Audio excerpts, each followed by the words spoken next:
Pemirsa, tentunya masih bersama dengan kami dalam Berita Lampung. Bagi Anda yang baru saja bergabung, kami akan menyajikan kembali berita utama pada pagi hari ini.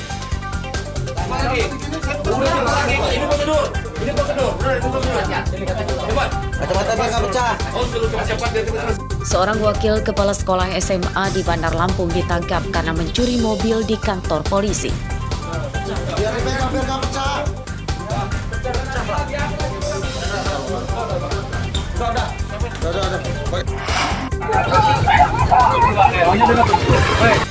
Mana pana?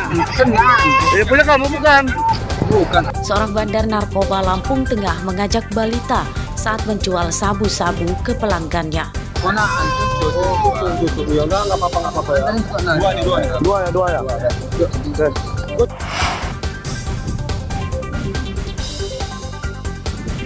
Puluhan siswa SD Negeri 2 Gunung Keramat mengeluhkan bangunan sekolah rusak. Atap lapuk dan seluruh jendelanya tidak ada kacanya.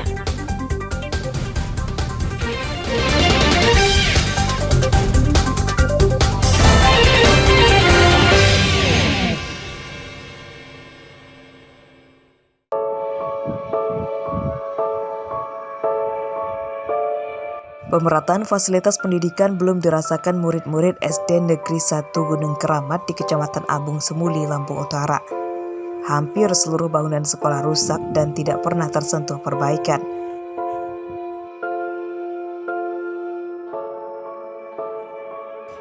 Saat disambangi pada Kamis siang, kondisi gedung sekolah sangat memprihatinkan.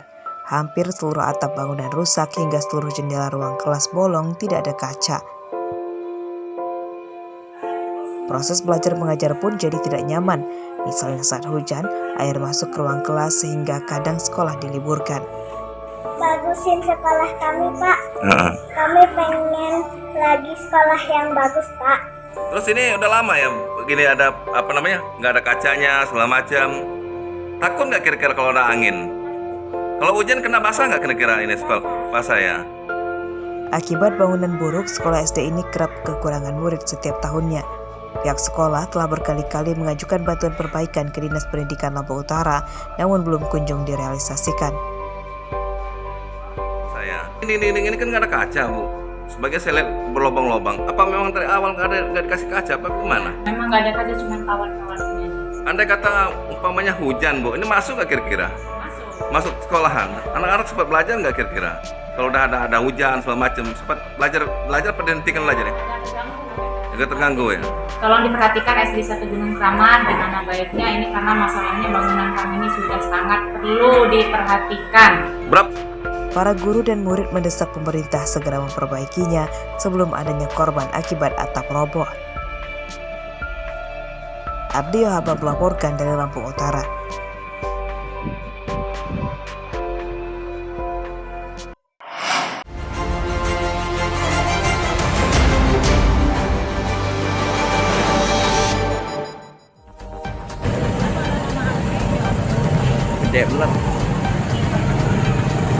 Panglong kayu milik Kasual di Jalan Maijen Riyakudu, Kecamatan Sukarame, Bandar Lampung terbakar pada Sabtu pagi.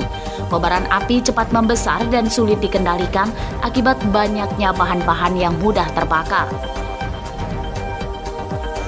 Pada kebakaran ini, 2 mobil di dalam Panglong yang diantaranya minibus dan truk turut ludes terbakar. Menurut saksi, kebakaran itu diduga dipicu menjalarnya api dari pembakaran sampah yang tertiup angin dan mengenai kayu dalam Panglong. Pembakaran sampah diduga dilakukan oleh anggota keluarga pemilik Panglong.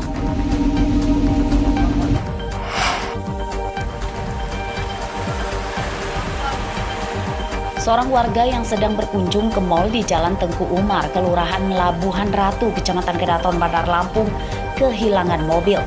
Korban bernama Rizal. Mobil miliknya yang hilang dari tempat parkir mal itu jenis sedan bernomor polisi BE 1682GG. Rizal menceritakan bahwa pencurian mobil miliknya itu terjadi pada Minggu siang. Saat itu ia ke mal bersama keluarganya. Saat mereka di tempat parkir, mobilnya sudah tidak ada di tempat semula. Pencurian baru diketahui setelah Rizal meminta bantuan petugas parkir untuk membuka rekaman CCTV. Rupanya mobilnya telah keluar dari mal. Pelaku mudah mencuri mobil dari dalam mal karena karcis parkir itu berada dalam mobil.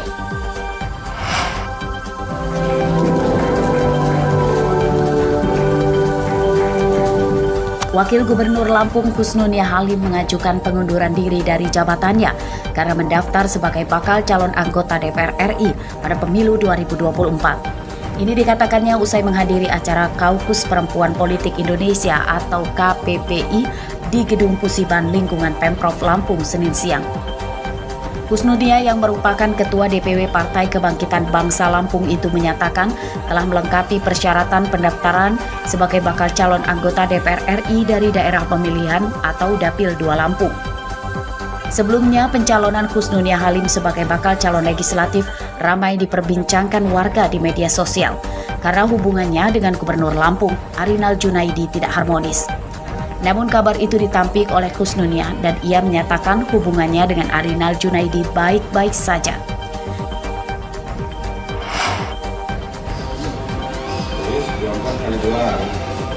Seorang guru mengaji di Kecamatan Pugung, Tanggamus ditangkap polisi karena diduga mencabuli 5 murid perempuannya. Tersangka berinisial RM ditangkap tanpa melawan. Korbannya siapa?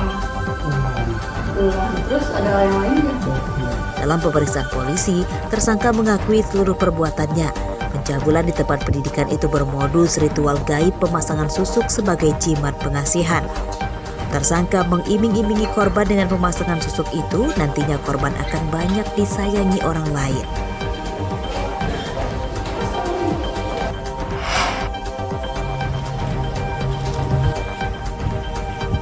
Seorang penimbun BBM bersubsidi jenis solar ditangkap polisi Polres Lampung Timur Rabu siang.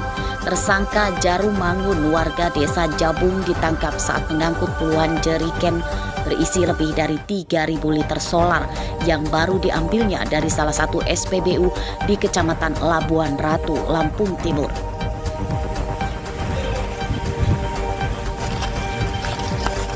Dalam pemeriksaan, polisi mengungkap penyelewengan BBM bersubsidi jenis solar itu berjalan lancar karena tersangka bekerja sama dengan pegawai SPBU. Ia membeli solar di SPBU dengan harga Rp7.500 per liter dan dijual lagi ke pengecer Rp9.000 per liter. Padahal harga resmi solar di SPBU Rp6.750 per liter.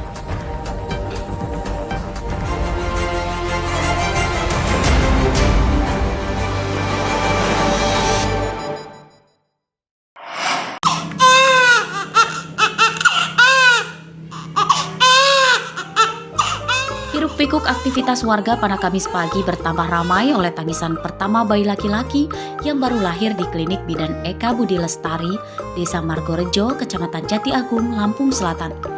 Bayi yang terlahir melalui persalinan normal ini merupakan putra pertama pasangan keluarga muda Muhammad Sidik dan Yuliana, warga Margo Mulyo, Jati Agung.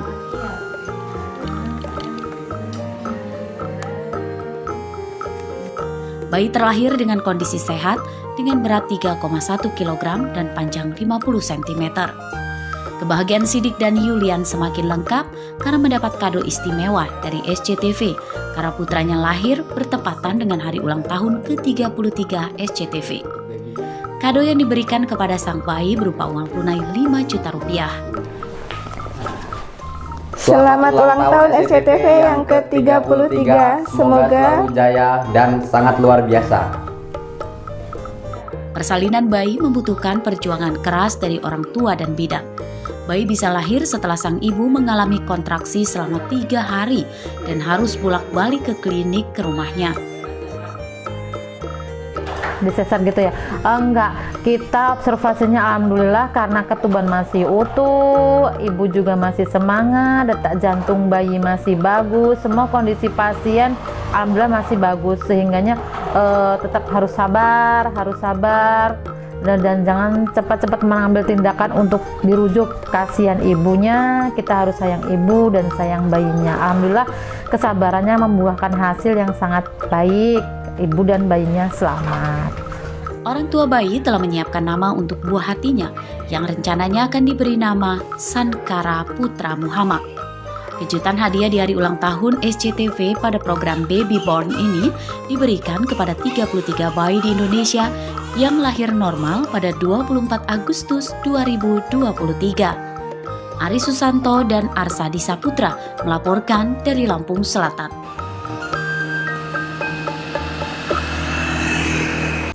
Pemirsa, informasi tadi sekaligus menutup perjumpaan kita pada pagi hari ini.